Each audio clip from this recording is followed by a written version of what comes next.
प्रणाम। किंचित कुछ कहानी, लघु कथाएं और लेखालेख लिखने छपने के उपरांत भी मुझे लगता है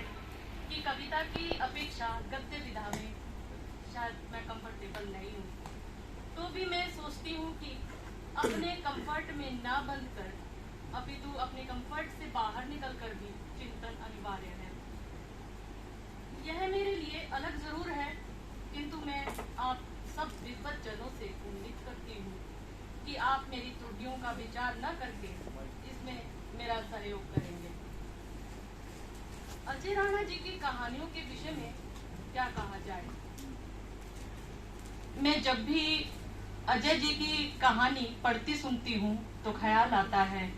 कि इतनी उच्च स्तर की कहानी रचने के लिए इनकी उम्र बहुत कम और नजरिया बहुत विस्तृत जान पड़ता है। और सचमुच एक बार्गी को तो यकीन नहीं आता कि इतनी प्रभावशाली कहानी आपने लिख डाली, और ये कैसे। तब निजी तौर पर मैं स्वीकारती हूँ कि तत्क्षण मेरे दिल में यह ख्याल कौन जाता है कि क्या कभी मैं भी इस तरह स्तरीय कहानियां लिखने के लिए तैयार हो पाऊंगी, या कि लिख पा सकूंगी इस तरह हृदय को छूता गद्य। और कि एकाएक इस ख्याल से तंद्रा टूटते ही पुनः एक और संतोषजनक विचार मस्तिष्क में दौड़ पड़ता है कि अब हरियाणा में बेहतरीन युवा कवि, कहानीकार और उपन्यासकार भी नजर आने लगे हैं, जो नियमित रूप से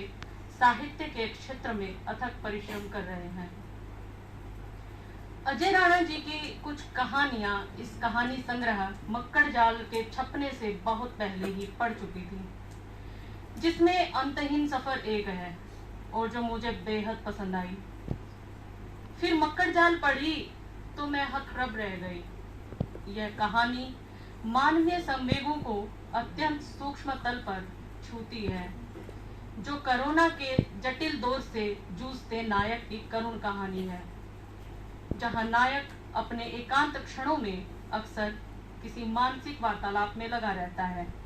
और यह भीतरी उधेड़बुन और सूक्ष्म तल का चिंतन कहानी को अनोखे वैज्ञानिक कहानी बनाता है। यद्यपि अजय जी की अधिकांश कहानियां जिस महीन जाल से बुनी है,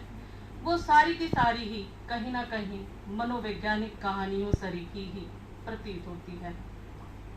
और इस कहानी के अंत में भी पाठक को अन्य कहानियों की भांति कहानी का दुखांत ही झेलना पड़ता है, जहां पाठक की सांत्वना ही नायक के लिए शेष रह जाती है। हालांकि यह भी नायक की मनोदशा और विचार के अंदरूनी निरीक्षण का विषय है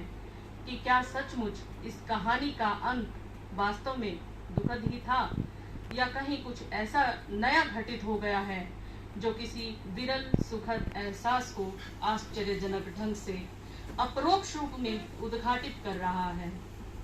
क्योंकि कहानी के कथानक में नायक कभी प्रेम के सुंदर रूप को याद कर विभोर हो रहा है,